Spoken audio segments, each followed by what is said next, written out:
Bismillahirrahmanirrahim. Assalamualaikum warahmatullahi wabarakatuh. Berjumpa lagi dengan Ustaz dalam video pendidikan agama Islam atau PAI untuk kelas 3 dengan judul bab 10 Hikmah Ibadah Sholat.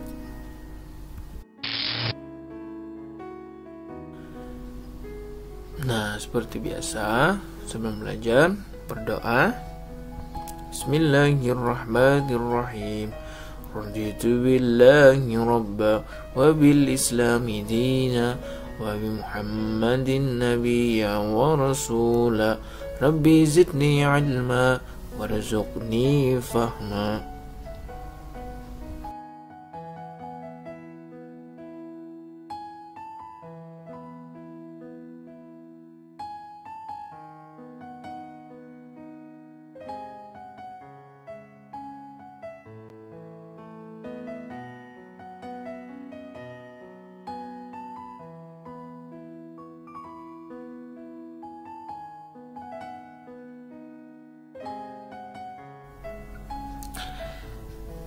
Yang A, pengertian dan tata cara sholat. Nah, sholat menurut bahasa berarti mengagungkan Allah SWT. Sholat juga berarti doa untuk mendapatkan kebaikan. Menurut syariat, sholat adalah ibadah yang terdiri atas ucapan atau bacaan ya, dan perbuatan atau gerakan tertentu yang dimulai dengan mengangkat tangan, membaca takbiratul ihram, dan diakhiri dengan salam dengan syarat-syarat dan ketentuan-ketentuan tertentu. Salat 5 waktu mulai diwajibkan pada malam Isra Mi'raj ketika Nabi Muhammad SAW Isra Mi'raj pada tahun ketiga sebelum Nabi Muhammad SAW hijrah ke Madinah. Bagi laki-laki, sholat fardu lebih utama dilakukan berjamaah di masjid atau di musola.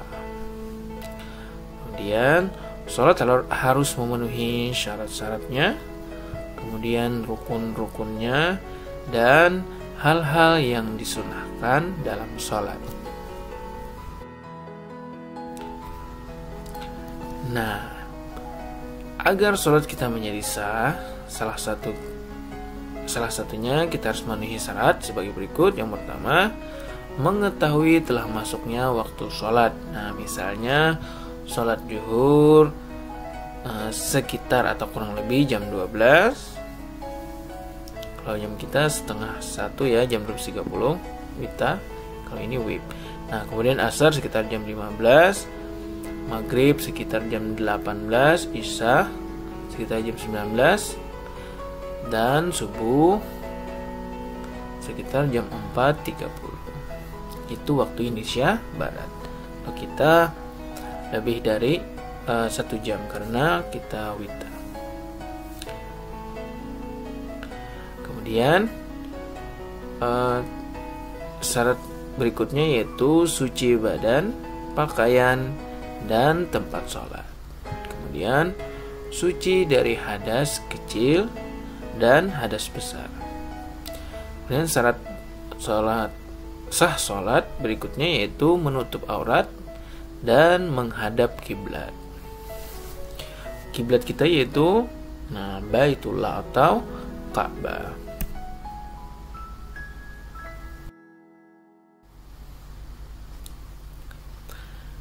Nah, yang kedua atau bagian B yaitu hikmah ibadah sholat.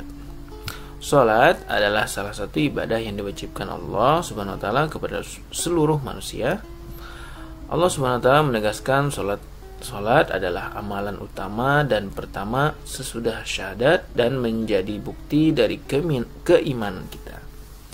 Dengan sholat kita dapat menjauhkan perbuatan keji dan munkar, kemudian membersihkan jiwa dari sifat-sifat buruk yang merusak kehidupan manusia. Salat tidak hanya berarti sebagai rasa terima kasih kita terhadap nikmat yang telah dianugerahkan Allah kepada kita. Salat juga mempunyai dampak positif bagi siapa saja yang melakukannya. Nah, dampak tersebut antara lain, selalu terjalin hubungan kuat antara hamba dan penciptanya yang membawa kenikmatan, ketenangan, dan keselamatan. Nah, itu adalah salah satu dari hikmah atau manfaat dari ibadah sholat. Nah, sebagaimana firman Allah Subhanahu wa taala dalam surah Az-Zariyat ayat 56, A'udzu billahi minasy syaithanir rajim. Bismillahirrahmanirrahim. Wa ma khalaqtul jinna wal insa illa liya'budun. Artinya, Aku tidak menciptakan jin dan manusia, melainkan agar mereka beribadah kepadaku. Quran Surah Az-Zariyat ayat 56.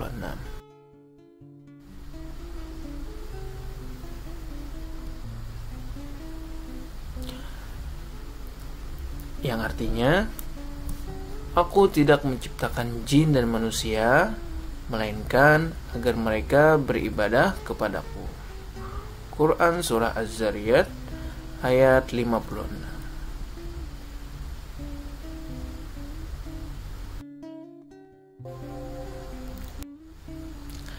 Manakala sholat dikerjakan dengan kesadaran atau ketulusan tanpa pamrih dan bukan karena paksaan atau tekanan apapun, berarti kita telah memelihara rohani dan jasmani berhadapan dengan Allah Subhanahu wa taala secara ikhlas. Nah, efek keikhlasan ini akan membawa kesucian jasmani dan rohani sebagaimana firman Allah dalam surah Al-Ankabut ayat 49. A'udzu billahi minasy syaithanir rajim. Bismillahirrahmanirrahim. Bal huwa ayatun fi suduril ladzina utul ilm. Wa ma yajhadu bi ayatina illa zalimun.